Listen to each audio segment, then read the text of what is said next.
Bonjour la Chine, bonjour la Chine, bonjour la Chine de Karine Mokonzi la baronne. Nalina na to solo la nano mukie. Nalina tout nano ba question. Et puis bo commenter pe na ba commentaire. Nalina tout nanan. Karine atika polémique. Karine asalaka soupe ba émission te. Oyo nga nazo mona eza nini vraiment. Siko tozo reprocher Karine na nini nga nazo comprendre lisusu te. Karine ko azana matanga. Karine ko afingaka batu te. Epi nana afinga pe toyoka ka aza impoli afingaka. Wana ezaka langage mental. Nga na benga ngo langage mental. Po bango balobaka. Afingaka azaka impoli te nga na benga ngo langage mental. To zongi si to bandi na 2014 ti to komi na 2021 makambo ngo ezalaka kaka afingaka ba musicien amekali susu to ko sala eboye mutu moko na 1000 personnes bakanelaka ye et puis elo nga na okama mwana mwasi ya 30 ans toloba ou 30 ans ou 31 ka ndenge moko mwana mwasi ya 30 ans ba mama mibimba na ba papa mibimba bakanelaka ye bozo trouver yango normal ezo gêner binote bandeko to solola nanu toloba na vraiment ya kibos o balbaka ya kibomoto soki azalaki ata ba âge wana ba 50 ba 40 ba 60 mais mwana 30 ans aswana kana baswani sakaye aswana kateme baswani sakaye na ba mama mibimba na ba tata mibimba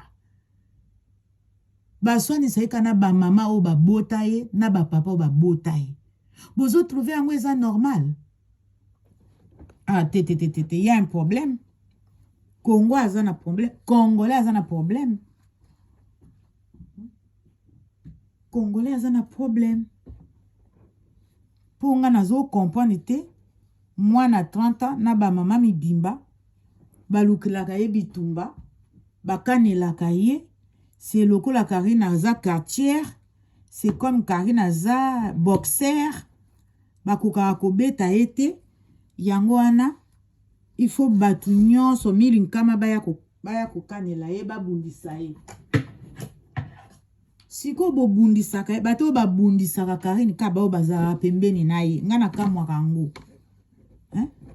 boyaka nanu pembeni na ye bolobi nanu makambo ya sukali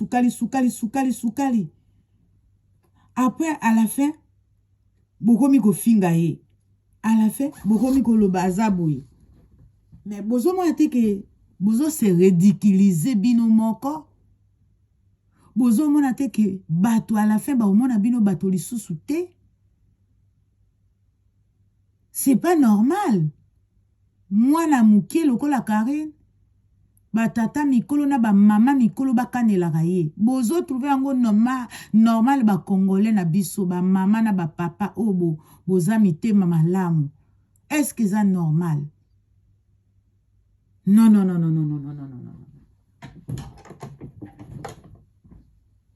mutu pa aza na matanga abimi te po afinga mutu abimi te po atola mutu abimi te po alobela mutu makambo mabe mais bozo yangela ye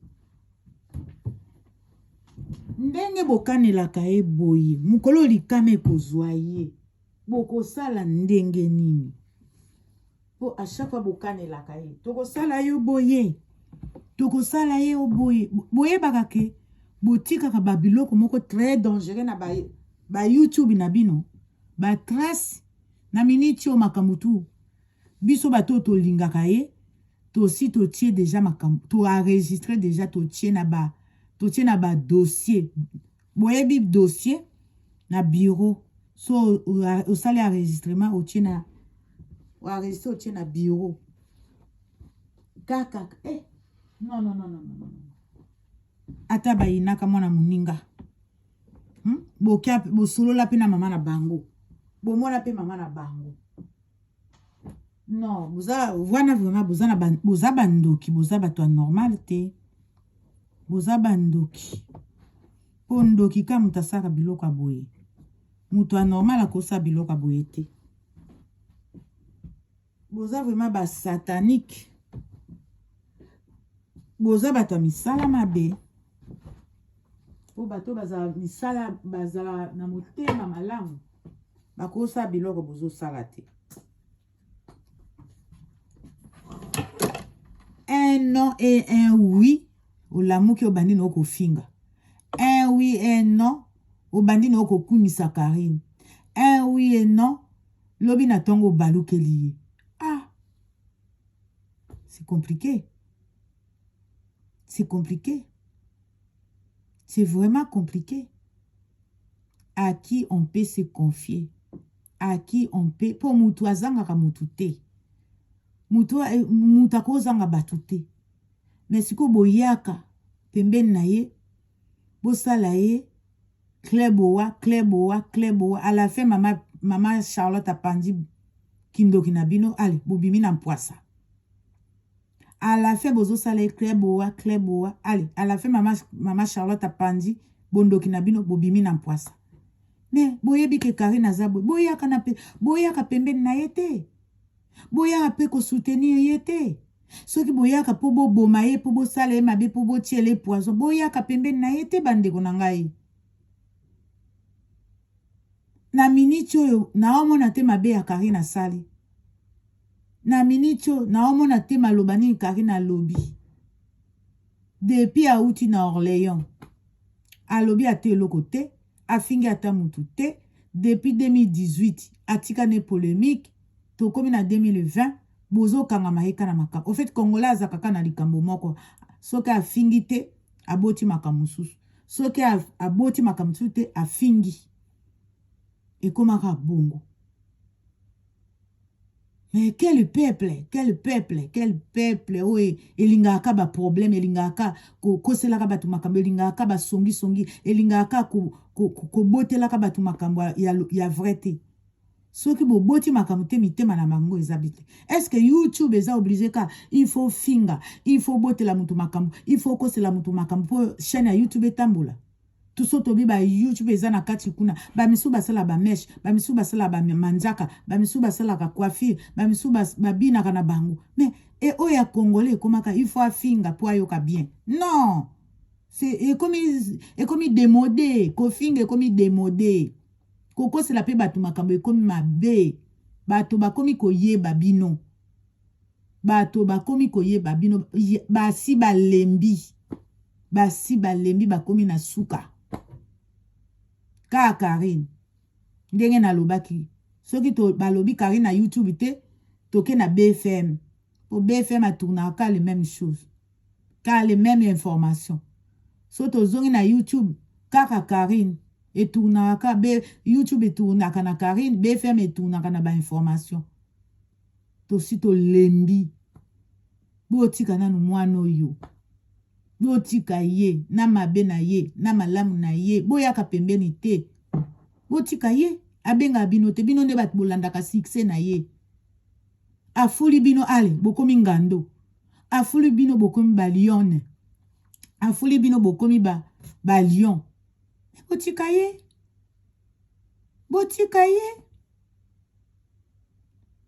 En tout cas, nasuki wana na pesi bambote na mama Norvège, na pesi mbote na Emela Dona, na pesi mbote na papa Okito, na pesi mbote na papa de Suisse, na pesi mbote na papa Jam Putwe, na pesi mbote na mama Nanamu Mokonji, na pesi mbote na mama Kabibi Mwamba, na pesi mbote na mama Godelivre, na pesi mbote na mama Nancy, na pesi mbote na mama Odette de London City, na pesi mbote na mama Solange Mputundo ya, na pesi mbote na mama Greta de Panama, na pesi mbote na mama Nicole de Belgique, na pesi mbote na mama Gisèle de Belgique, na pesi mbote na mama 50 mama 50 de Belgique. Balobi âge nde e kontaka, âge nde ya sagesse. Mama 50 umela. Na pesi mbote na liboma Mokonzi, balobi liboma soldat makasa Karine Mokonzi. Toza na besoin na yo, to monaka yo, to yokaka yo. Voilà, napesi bambote na bolimbisanga, napesi mbote na mama Paula Abdul, napesi mbote na mama Sabrina Madesu, napesi mbote na mama de Suède, Mayuyu, mama de Suède. Donc ba bisou ebele napesi mbote na ma bébé de Norvège.